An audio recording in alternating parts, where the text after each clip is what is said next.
Good morning, good evening, good afternoon. I've just said the intro. Sunburn. You're live. Oh, Ben. For goodness sake. You haven't been. I've got no editing, you know. Good morning, good evening, good afternoon, everybody. Right. Let's talk about, I saw the ducks. Right, okay, let's start with the ducks, but I've got my own theories about what's going on with the photographer, this Jake Rosenberg. The ducks. Firstly, like everyone else, I feel it's staged, and it must have taken flipping ages with a load of baby ducklings. I've also seen people on X have suggested, perhaps parodies can be done. I disagree. I don't think that it is possible to parody Meghan hiding in the bushes in a designer dress, in high heels, behaving the way she was in that really, weird way. For quite some time, I've thought that perhaps she's a bit mad. And now I really do. I think she is. I think what might have happened there, it's just not possible to parody it, because what a parody is a caricature. It's an exaggeration of how someone has behaved. And I don't think anybody could exaggerate or do it actually any better than Meghan has just done herself. I mean, it's really, really weird. And okay, yeah, they're cute little ducks. And yeah, it's probably a reaction a lot of people would have. They'd probably go, oh, look at the little ducks. But they wouldn't kind of go, oh, and of course, it's a load of people have freeze framed it on a bad bit. And it does look a bit like out of a horror film when you zoom in on it. So that was strange. The other thing is it's Easter. And so where are her children and where's Harry? Now, a lady, I think it's a lady on X, pointed out to me what happened to the public. They released a public announcement thing or something, a puff piece, that they were all going to go away for the Easter break to an unknown destination for a family holiday. So then, was this filmed earlier perhaps? But then this photographer, Jake Rosenberg, releases a photograph later of him and Meghan, which we will come to in a minute. That's really what I want to talk about, more than the ducks.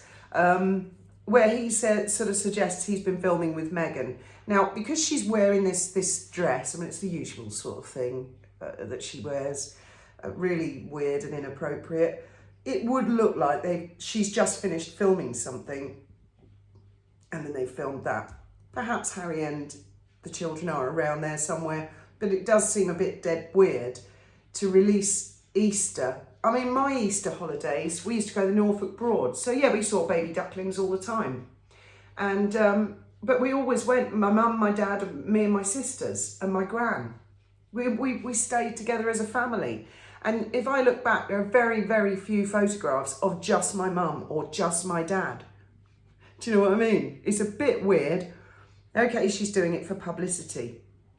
Now, if you cast your mind back, I have pointed out a couple of times a lady called Olga in the Ukraine who's involved with the charity Superhumans, and that Harry seems to light up like a beacon when he's around that lady. And also there was the article where one of his friends said he likes to find a happy space away from Meghan. I mean, that was his own source, Harry's friends say. And People magazine have covered this photograph that Meghan's done with this Rosenberg guy, who is really good looking. I think he's really good looking. He was in the group photo with her and Daniel, the crying makeup artist, and somebody else where she said, my guys. And it would appear that she's been working with this Jake for about 10 years. Where's Miss and Harryman? What happened to the mama and papa tree and salt and pepper and all that? It's amazing how she changes the narrative all the time. Now, I have theories. Okay, now I'm going to put myself in Meghan's shoes just for a moment. And I see Harry is with this blonde Olga. If that had been my Graham, I'm not sure I would have been that happy to compare photographs if Graham looked unhappy with me but lit up with another woman, which obviously never happened. Equally, I'm pretty confident that my Graham would not like to see me draped all over another man, as if they've got that just shagged look, hasn't it? So I'm wondering if that photograph with her and Jake Rosenberg is retaliation. Now, bear with me a moment. I don't doubt that, I'm a realist. I know that there are a lot of extramarital relations that happen in people's marriages. It's a fact of life, it happens. It never happened to me and Graham, but that's not to say it doesn't happen. But most people don't take a photographic evidence of it and put it all over the internet, do they? The only motivation I can think for that is to make someone jealous. Now, is Jake Rosenberg a billionaire or even a millionaire? I have no idea. Perhaps some of you know. I'm guessing probably not. He's probably doing quite well, and he probably does quite well because he works with Meghan. But, not a billionaire. Now, if it had been Jeff Bezos, or Elon Musk or someone like that, and she's draped, I'd have thought, oh, Azza, watch out, watch out. But no, he's very good looking. He is much better looking than Harry. Not difficult, I hear you say, but not because Harry's not a nice looking chap. He is. He's going a bit thin on top, which a lot of men do. Just forget you know anything about Harry's personality or how thick he is or how unpleasant he can be. Just talk about how he looks. He's a nice enough looking dude. And if he had a really lovely personality, he'd be even more attractive, wouldn't he? But he's sulky and he's off his tits on something most of the time. And then there's this other guy, and I mean, he looks very suave. I'm going to use that as a thumbnail to demonstrate it, under fair use and fair dealing, of course. Now, if we cast our minds back to the adaptation, The Crown, the Netflix series, The Crown, I knew about the rumour about how the press realised with Princess Margaret and Peter Townsend. I'd seen stuff about this before, and historians and various witnesses saying that when they went to somebody's wedding, I forget who, that Princess Margaret just picked a little bit of flick off Peter Townsend's shoulder. And at the time I thought, is that enough to deduce? But the Netflix show, The Crown, actually the way they portrayed it and depicted it was very clever. Because they basically, it's all fictitious, but they had this fictitious scenario where a journalist had gone to the editor and said, I want to run a story. I think Princess Margaret is having an affair with Peter Townsend. And the editor had said, no way, she's the Queen's sister. You are not, what basis have you got? And he said she was seen picking off a bit of fluff off his shoulder. Now, this would have been the 1950s, I suppose. And the editor said, that's not enough. So the journalist leant over. I mean, this is all fictitious in The Crown, but it's the way they portrayed it. And he went to pick a bit of fluff off the editor's shirt. And the editor went, hey, get off. What do you think you're doing? And he went, exactly. You're not comfortable with me doing that to you. And the editor went, okay, let's run the story. And it was very clever the way Peter, whatever his name is, Morgan, and his team had created. And they did it in just a few seconds to sort of encapsulate, without going on and on and on, about why that picking the fluff off. Well, this is more than picking fluff off her shoulder, isn't it? She is positively draped with her hands overlapping. I mean, I've put my hand on other men and women's shoulder. When we're having a laugh, I might touch their arm lightly. But I've never done anything like that. No, I don't think so. And I'm pretty sure Graham's never done it. There was a girl who did do it to Graham. Oh my God. It was years ago. She used to like doing it to him at the back of the dolphin boat. Graham would stand there as captain waiting for the passengers. And this girl who worked at our company, she'd go up and she'd do that. And she'd be rubbing her big boobs all over Graham. And my Graham, well, you know what Graham's like. He'd be standing there going, would you like to see the dolphins? Oblivious, absolutely oblivious to what this woman was doing. And me selling tickets on the quayside and everyone in the restaurants watching. and all the people at the competitive company laughing. And I said to him repeatedly, could you just push her off? He said, well, I don't fancy her, I don't care. And I said, well, that's not the point. You're allowing her to do that in front of everybody. Well, eventually, I think someone took a picture and he looked at it and he went, oh, I see what you mean, yeah. But I mean, he was as dense as a brick. But if I'd seen him reciprocate, do you know what I mean?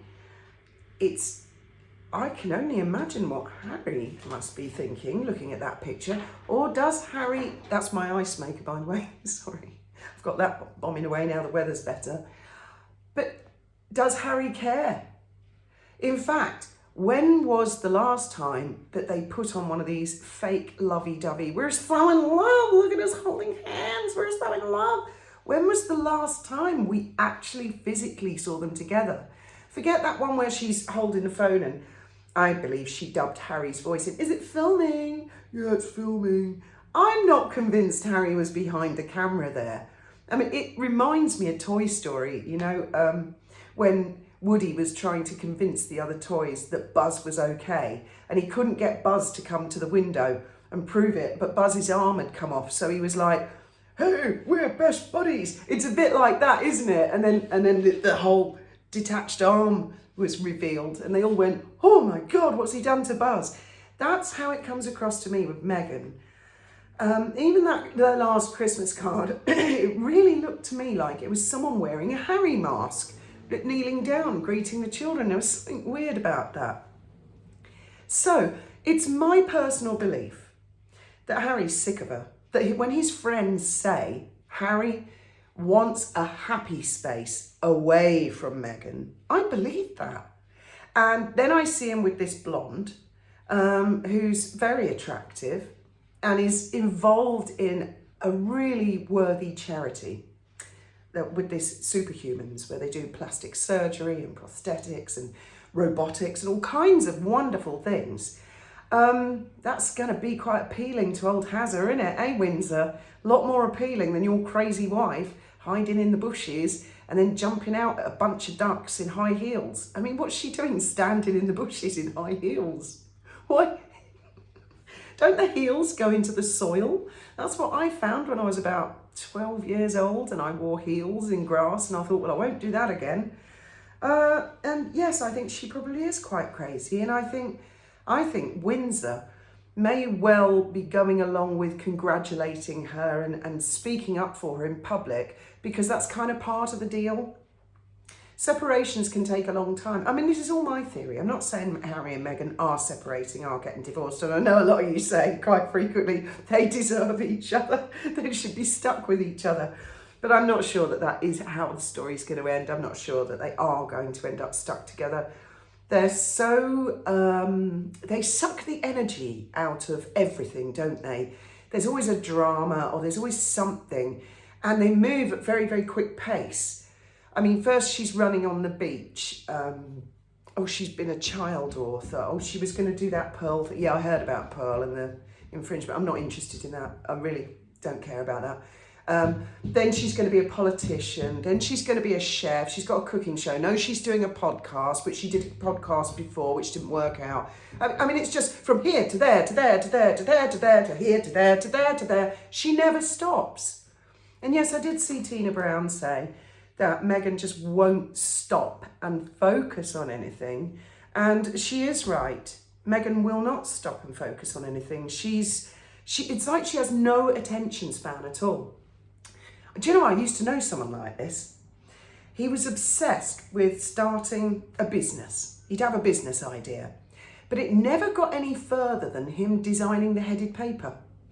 He'd get a phone number and he'd get an address and he'd spend hours getting the headed paper designed, and he had this brilliant idea. He'd make money, and it turned out to be quite hard work, so he'd dump it. And the next week, he'd be starting another business and he'd design another new headed paper. And he did that every week, different headed paper every week, just never took off. And there are some people who are like that. A lot of people have said her behaviour and her acting in that duck video is worthy of a silent movie. You know how the silent actors, because there was no sound, they would overact everything. It really is, or a child's pantomime. It's incredible. But if she really was having an affair, and let's not forget Jake Rosenberg, I think he's married and he's got a little baby or something like that. He's got kids. Would you really, if you're having an affair, would you really put a picture out on the internet and let everybody know? Because that's not normally how it works, is it? Normally people are sneaking around behind each other's backs and avoiding anybody finding out. People only do that kind of crap when they're trying to make someone jealous. And I mean, apart from his security things, that's when Harry's turned up, his security with his sugars. And for all we know, that black lady that was in the court, and I support you, Harry. I know he was looking at her, but he might have been like scared, going, "Oh my God, it's one of Meghan's maggots has followed me. Security, security." It could have been that. He could have been on the phone to texted his security guard next to him.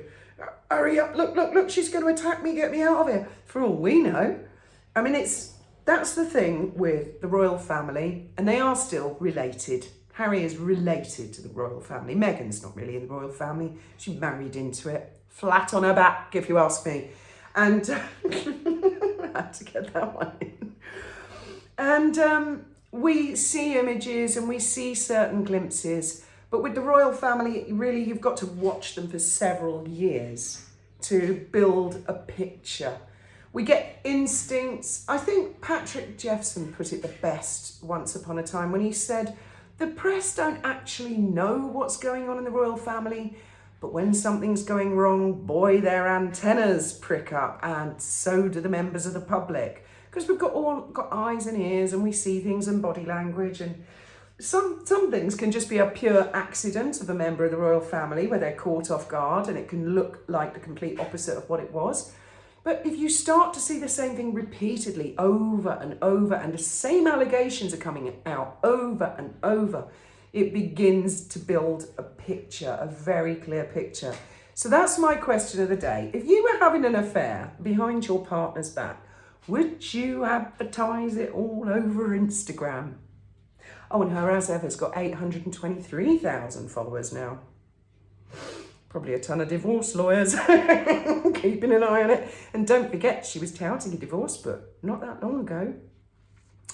I've always been of the opinion it will be Harry who does the dumping. Believe me. All the security and all the trappings and being brought one's PlayStation control under a silver dome. I think that the days of the freedom flight and I want to find financial independence outside the royal family, I think that's all worn pretty thin a long time ago. They'll never let him back in. William's not going to let him back in. I dread to think what William has got in store for him. Yes, it's very sad that the Pope died. I watched last night, to my horror, a film called Call Me Francis. I think it was made in 2015. It was come up on the telly. And it was all about Argentina and where he was. And I was horrified at this part of the death flights. I don't know if you guys are aware of it. I'd never heard of it before. Started in 1977, they reckon, and I'm thinking, well, I was 7 years old then. I remember Christmas 77. It snowed in Sussex, and they were basically people that the dictator had kidnapped, effectively, and they kind of semi-drugged them, took them up in an aeroplane, a sort of thing parachutists would jump out of, opened the back door and threw them out alive. And so I stopped watching the film. I thought, they got to be making this up. That can't be real. And I went and looked, and for sure, yeah, apparently. And then I found out it wasn't just Argentina, that Mexico and quite a lot of other countries were doing that. And I'm like, what? And it was going on until the 90s. And I'm like, what? So all the times that I was going through my life thinking I was having a bad time, oh my God, I had no idea. I had no idea about that at all. Horrific. The way some people are is just positively evil, isn't it? And then to cheer myself up, I thought, well, I'll go on X and I'll just scan the feed. You know, I'll just have a look. And a load of weird and wonderful things were coming up, and some things are funny. It's not all about Meghan. There's loads of other things. But then I come across all these videos of people basically assaulting other people, for example, in a fast food restaurant, just because they're not being served quick enough. I mean, going behind the counter and punching the shit out of the workers that are behind. And I'm like, what? are we going into a zombie apocalypse here? What has happened to society? So then I'm thinking, well, the way the maggots behave on X, well, it doesn't seem so bad when I see how people are behaving in actual real life. This is turning into a zombie apocalypse. It really is. There's going to be a serious loss of control, left, right and centre, if you ask me, quite soon. And with, I suppose it's because police are out there arresting people for, I don't know, your punctuation error on X. And yet people out there issuing death threats and doing God knows what. They're, so you're going to get anarchy, aren't you? You've got a police force do nothing, you're going to get anarchy. And I think violent crimes, I really don't like violence. I feel that's the major thing for me. Anyway, that was just beside the point. But the poor old Pope. Well, he was 88. He had a good life, and I loved the way that he said, I just want Francis. I thought that's class, isn't it? That's style. Thank you all very much for listening. Hope you all have a fabulous day. I'm off back to the boat to continue, so might do a video on Graham's channel later. May your God go with you.